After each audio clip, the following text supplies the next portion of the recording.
Middle class. आज मैं आपको हिंदी सेकंड में लेसन 15 क्रिया पढ़ा रही हूँ। तो माली पौधों को पानी दे रहा है, पक्षी उड़ रहे हैं, बच्चे फुटबॉल खेल रहे हैं, वर्षा हो रही है, फूल खिल गया, ठंडी हवा चल रही है। उपयुक्त वाक्यों में रंगीन छपे शब्दों को जो आप देख रहे हैं वो सब शब्द किसी काम के करने का बोध करा रहे हैं। तो जैसे क्या है, उड़ रहे हैं, खिल गया, खेल रहे हैं, ये सब जो शब्द हैं इनसे किसी काम के करने का बोध हो रहा है। तो ये शब्द जो शब्द काम का करने का बोध हो रहा है उसको हम क्रिया कहते हैं। परिभाषा वाक्य में जिस पद से किसी के कार्य के करने या होने का बोध हो उसे क्रिया कहते हैं। दौड़ना, खाना, पढ़ना, करना, रोना, हंसना ये सभी क्रियाएं हैं। ये सभी क्रियाओं के सामान्य रूप हैं। इनमें से ना निकाल देने पर जो रूप बचा रहता है उसे धातु कहते हैं। जैसे पढ़ना में से ना निकाले तो पढ़ हो गया, दौड़ हो गया, खा हो गया, पढ़ हो गया, कर हो गया, रो हो गया आदि। तो ये क्रिया का मूल रूप होगा और इसको हम कहते हैं धातु। क्रियाओं के सामान्य रूप को और धातु रूप नीचे दिए जा रहे हैं। कैसे? सामान्य रूप खेलना, धोना, धातु रूप खेल, धो, और सामान्य रूप उठना, लिखना, धातु उठ, लिख। ठीक है। इसी तरह अन्य शब्द हैं ये। देखना, देख, बैठना, बैठ, जागना, जाग, उड़ना, उड़, सोना, सो, हंसना, हंस, पढ़ना, पढ़, चलना, चल।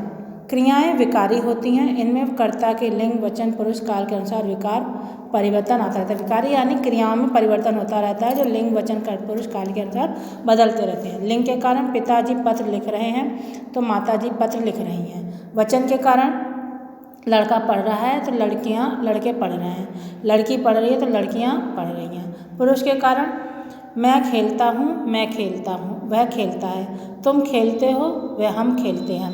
काल के कारण वह स्कूल जाती है, वह स्कूल गई, वह स्कूल जाएगी, वह स्कूल गई थी। अब क्रिया के भेद। क्रिया के भेद होते हैं दो आधार पर किए जा सकते हैं, कर्म के आधार पर और संरचना या प्रयोग के आधार पर। इस प्रकार कर्म के आधार पर क्रिया के दो रूप होते हैं, अकर्मक क्रिया और सकर्मक क्रिया।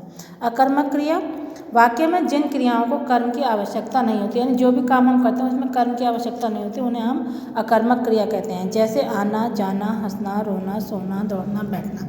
तो इसमें क्या होगा? चिड़िया उड़ रही है, बच्चा रो रहा है, इसमें सिर्फ क्रिया हो रही है, कर्म नहीं है, तो ये होता है अकर्मक क्रिया। अब है सकर्मक क्रिया। सकर्मक क्रिया में क्या हो? वाक्य में जिन क्रियाओं को कर्म की आवश्यकता होती है उन्हें सकर्मक क्रिया कहते हैं। जैसे लिखना, पढ़ना, दिखाना, सौंपना, कहना, बेचना, बनाना आदि। अब इसमें मोना पत्र पढ़ रही है। कर्म क्या है इसमें? पत्र, और क्रिया क्या है? पढ़ रही है। तो इसी तरह इसको हम कहेंगे सकर्मक क्रिया। इसमें क्या है? यह वह कविता लिखता है। लिखता तो हमारी क्या है? क्रिया है, लेकिन कविता जो है कर्म है, इसलिए ये सकर्मक क्रिया है। और आप समझ में आ गया कि अकर्मक क्रिया में हम केवल चिड़िया उड़ रही है कह रहे हैं, लेकिन क्या उड़ रही है, कहाँ उड़ रही है, ये सब नहीं है। तो ये केवल उड़ना उसका बताया जा रहा है, केवल क्रिया बताया जा रहा है, तो ये होती है अकर्मक क्रिया।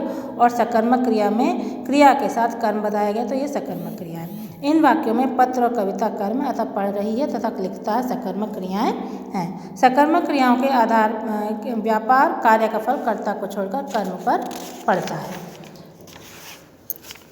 कुछ वाक्यों में कर्म के अनुपस्थित रहने पर भी क्रिया को कर्म की अपेक्षा रहती है, अतः ऐसी क्रियाएं भी सकर्मक क्रियाएं होती हैं। जैसे तान्या पढ़ रही है। अब इसमें किताब पढ़ रही है ने लिया है, लेकिन किताब अनुपस्थित है। क्या पढ़ रही है? पुस्तक। तो हम इसे प्रश्न करेंगे, प्रश्न करके हमें पता चलेगा क्या पढ़ रही है? पुस्तक। तो यहाँ पुस्तक कर्म अनुपस्थित है, किंतु क्रिया को कर्म की अपेक्षा तक क्रिया सकर्मक है। सकर्मक क्रिया के भी दो भेद होते हैं, एक कर्मक क्रिया और द्विकर्मक क्रिया। एक कर्मक क्रिया वाले वाक्य में एक ही कर्म होता है, जैसे वह अमरूद खा रहा है। यहाँ अमरूद एक कर्म है और खा रहा है एक कर्मक क्रिया है। फिर कुछ सकर्मक क्रियाओं में दो कर्म प्रयुक्त होते हैं, ऐसी क्रियाओं को द्विकर्मक क्रियाएं कहा जाता है। जैसे मैंने प्राची को पुस्तक दी।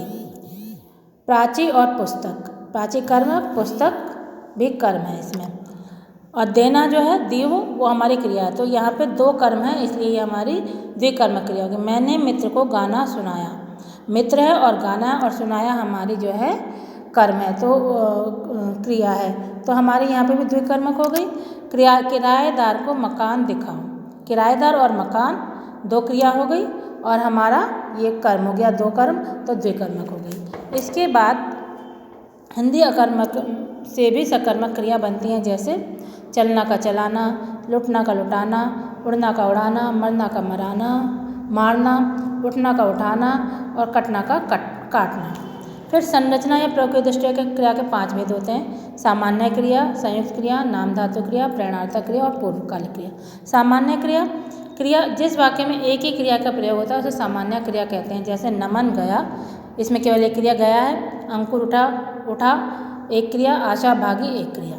इसे हम सामान्य क्रिया कहते हैं। नाम धातु क्रिया संज्ञा, सर्वनाम, विशेषण आदि शब्दों में ना प्रत्यय जोड़कर बनने वाली क्रिया को हम नाम धातु क्रिया कहते हैं। जैसे बात का बतियाना, शर्म का शर्माना, फिल्म का फिल्माना। अब प्रेरणार्थक क्रिया। प्रेरणार्थक क्रिया जब वाक्य का कर्ता स्वयं कार्य न करके किसी अन्य को कार्य करने की प्रेरणा दे तो उसको हम प्रेरणार्थक क्रिया कहते हैं।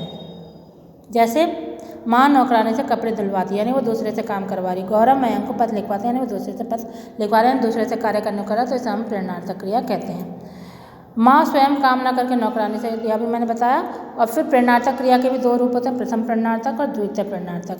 प्रथम रूप में धातु के बाद आ जुड़ता है, जैसे करना का कराना हो गया। द्वितीय रूप में वा जुड़ता है, जैसे करना का करवाना हो गया। ठीक है। इसके बाद प्रथम और द्वितीय क्रिया के कुछ उदाहरण। रवि टिकट काट रहा है, सामान्य रूप है। रवि टिकट काट रहा है, प्रथम प्रेरणार्थक है। रवि स्टेशन मास्टर से टिकट कटवा रहा है, द्वितीय प्रेरणार्थक है। बच्चा दूध पी रहा है, माँ बच्चे को दूध पिला रही है, प्रथम प्रेरणार्थक है। माँ धाय से बच्चे को दूध पिलवा रही है, द्वितीय प्रेरणार्थक है। 5वीं क्रिया पूर्वकालिक क्रिया। किसी क्रिया से पूर्व यदि कोई अन्य क्रिया प्रयुक्त होती है, यानी कोई भी वास्तव कार्य करने से पहले जो दूसरी क्रिया प्रयुक्त हो तो वह पूर्वकालिक क्रिया कहलाती है। इसमें कर जुड़ता है, जैसे वह सोकर उठी है। कर हमारी भी क्रिया और इसमें सो भी क्रिया है, तो 2 क्रिया जुड़ी हैं, तो ये हो गई हमारी पूर्वकालिक क्रिया। कर से पहले सो जुड़ गया तो पूर्वकालिक क्रिया हो गई। मैं नहाकर पढ़ूंगा, कर से पहले नहा जुड़ गया तो ये 2 क्रिया और पूर्वकालिक क्रिया हो गई, यानी एक क्रिया से पहले दूसरी क्रिया, एक क्रिया और लग गई, तो इसको हम पूर्वकालिक क्रिया कहते हैं। इसी के साथ पाठ समाप्त होता है। आशा करते हैं आपको समझ में आ गया।